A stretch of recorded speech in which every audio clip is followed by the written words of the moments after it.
Quando o governo tentou meter a mão no seu bolso mais uma vez, com o aumento do IOF, ele não esperava uma coisa: uma guerra entre os próprios poderes. A crise está instalada e revela a natureza do monstro estatal e seu cruel sistema de incentivos. Este é o Visão Libertária, sua fonte de informações descentralizadas e distribuídas. Ajude a propagar as ideias de liberdade. Deixe o seu like e compartilhe com seus amigos. Um artigo seu pode virar vídeo aqui também, sabia?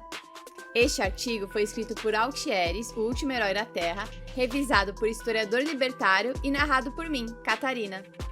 Nada ensina mais sobre a verdadeira natureza do Estado do que observar seu comportamento quando precisa de mais dinheiro. Recentemente, tivemos uma aula prática. O Poder Executivo, em sua busca incessante por recursos para alimentar a máquina pública, tentou aumentar o Imposto sobre Operações Financeiras, o IOF. A medida veio por meio de um decreto, uma canetada que, da noite para o dia, mudaria as regras do jogo para investidores e empresas. A reação foi imediata e reveladora. O Congresso Nacional, em um raro momento de agilidade, derrubou o decreto. Mas não se engane, não foi um ato heróico em defesa do seu bolso. O que vimos foi um capítulo explícito da guerra interna do Leviatã. O Executivo queria mais dinheiro. O Legislativo não quis abrir mão de seu poder, e muitos deputados sabem que essa medida pode custar milhares a milhões de votos. O resultado foi uma crise institucional que escalou até o Supremo Tribunal Federal.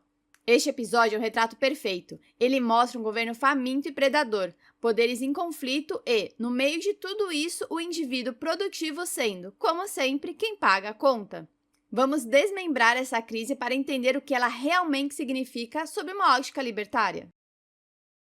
O decreto número 12.499 era um ataque direto à poupança e ao investimento. A proposta não era um ajuste fino, era um aumento agressivo da arrecadação disfarçado de medida técnica. O plano era claro: taxar onde antes havia isenção e aumentar a carga sobre o crédito, a força vital de qualquer economia. Primeiro, o governo mirou investimentos populares, antes incentivados com isenção fiscal. Letras de crédito imobiliário, letras de crédito do agronegócio e cotas de fundos de investimento imobiliário passariam a ser taxados pelo IOF. A mensagem era clara: o Estado não tolera que seu dinheiro renda livremente. Ele precisa da sua parte. Além disso, o decreto previa a cobrança do imposto sobre aportes e contribuições para planos de previdência privada, como o VGBL, acima de R$300 mil. Era uma punição direta àqueles que tentam planejar um futuro sem depender da falida previdência estatal. O governo, na prática, dizia: poupe para sua velhice, mas não se esqueça de me dar uma parte generosa agora. Para as empresas, o golpe vinha no encarecimento do crédito. O decreto elevava a alíquota máxima do IOF crédito para pessoas jurídicas. Em um país onde o acesso a capital já é caro e burocrático, a medida tornaria tudo ainda mais difícil. O custo extra, obviamente, não seria absorvido pela boa vontade dos empresários. Ele seria repassado aos preços, gerando mais inflação, ou resultaria em menos investimentos e, consequentemente, menos empregos.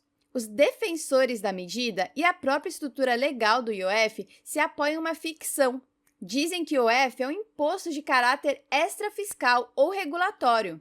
Sua função, em tese, não seria arrecadar, mas sim regular a economia.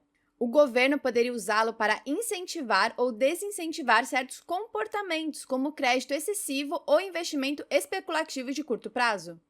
O que vimos, no entanto, foi o uso descarado e honesto do imposto para sua real finalidade sob a ótica estatal: arrecadar. O próprio governo admitiu que a medida era necessária para cobrir um rombo fiscal e cumprir metas de arrecadação.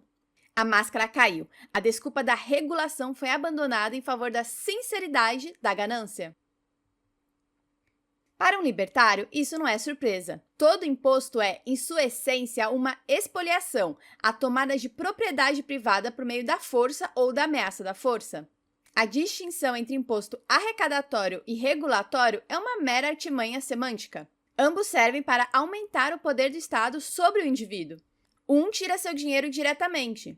O outro distorce suas escolhas para que você se comporte como o planejador central deseja. No fim, o objetivo é o mesmo: controle. A Escola Austríaca de Economia nos ensina que a poupança é a base da civilização e do progresso econômico. É a decisão de adiar o consumo presente em favor de um futuro melhor. Essa poupança se transforma em investimento que, por sua vez, gera bens de capital, ferramentas, máquinas e tecnologia. É isso que aumenta a produtividade e, consequentemente, os salários e a qualidade de vida de todos. O decreto do IOF era um ataque frontal a esse processo. Ao taxar investimentos e poupança de longo prazo, o Estado aumenta o que os economistas austríacos chamam de preferência temporal da sociedade. Ele envia um sinal claro: é melhor consumir tudo agora do que poupar para o futuro. Afinal, se você poupar, o leão estatal virá abocanhar uma parte. Essa política pune os poupadores e recompensa os gastadores. Ela desincentiva a formação de capital, o motor do crescimento sustentável. O resultado de longo prazo é uma economia estagnada, com menos inovação e menos capacidade de gerar riqueza. O Estado, ao tentar garantir sua arrecadação no curto prazo, destrói as bases da prosperidade futura de todos. É a lógica do parasita que consome o hospedeiro de forma tão voraz que acaba matando a ambos. A derrubada do decreto pelo Congresso foi comemorada por alguns como uma vitória do contribuinte. Essa visão é, no mínimo, ingênua. O Congresso não agiu por um súbito despertar de consciência liberal. Agiu em defesa de seus próprios interesses e de seu próprio poder. Primeiro, há a questão do poder sobre o orçamento. Aumentar a arrecadação via decreto fortalece o executivo. Esse dinheiro extra pode ser usado pelo governo para seus próprios projetos, diminuindo a dependência do legislativo. Os congressistas, que veem no orçamento a principal fonte de seu poder e de suas preciosas emendas, não poderiam permitir tal afronta. Eles querem controlar a distribuição dos recursos extraídos da sociedade. Segundo, há a disputa de poder sobre a própria criação de impostos. A Constituição, aquele pedaço de papel que os políticos ignoram quando lhes convém, determina que a criação ou aumento de tributos é uma prerrogativa do legislativo. Ao aceitar o decreto, o Congresso estaria abrindo um precedente perigoso, tornando-se ainda mais irrelevante. O que assistimos, portanto, não foi uma luta do bem contra o mal. Foi uma disputa entre duas facções da mesma organização. Ambas querem o seu dinheiro. Elas apenas discordam sobre quem tem o direito de tomá-lo e como ele deve ser gasto. A briga não era sobre se o indivíduo deve ser espoliado, mas sobre quem teria a primazia de conduzir a espoliação. Talvez a consequência mais perversa de episódios como este seja a insegurança jurídica. Como um indivíduo ou uma empresa pode planejar o futuro em um ambiente onde as regras tributárias podem mudar com uma única canetada? O investimento produtivo exige previsibilidade. Ninguém investe em um projeto de longo prazo se o governo pode, a qualquer momento, confiscar uma parte maior dos lucros esperados. Essa instabilidade crônica não é um defeito do sistema, é uma característica inerente ao intervencionismo. O Estado, para se manter, precisa constantemente de mais recursos, e ele os buscará onde for mais fácil e rápido. Decretos, medidas provisórias e interpretações judiciais convenientes são as ferramentas perfeitas para isso. O resultado é um ambiente de negócios hostil. O capital, que é móvel e medroso, foge para lugares mais seguros. Ficam apenas os empresários que têm boas conexões com o poder político, ou aqueles mais pobres que precisam se arriscar em um cenário de caos.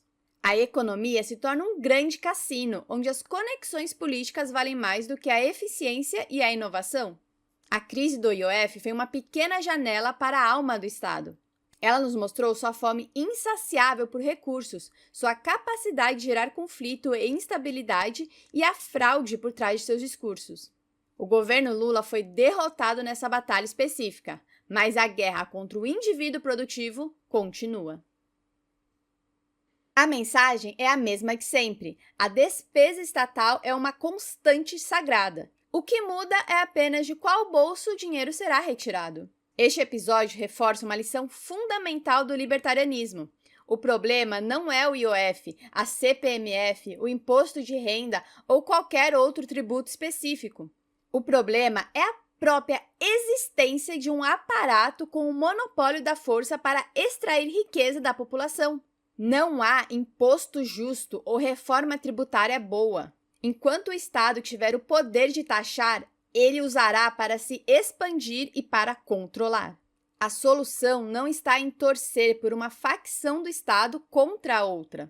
Não está em acreditar que o Congresso ou o STF nos protegerão da voracidade do Executivo. A única solução real e duradoura é reduzir o tamanho, o escopo e o poder do Estado. Cada imposto, cada regulação, cada agência governamental é um tijolo no muro que nos separa da liberdade e da prosperidade. A crise do IOF foi apenas mais um lembrete de que nosso trabalho é derrubar este muro, tijolo por tijolo. Obrigado pela audiência. Este é um canal colaborativo. Participe você também. Cadastre-se agora mesmo no nosso site visãolibertaria.com e envie seus artigos por lá. Os colaboradores recebem recompensas em Bitcoin. Inscreva-se no canal e clique no botão da campainha para ser avisado de novos vídeos. Até a próxima!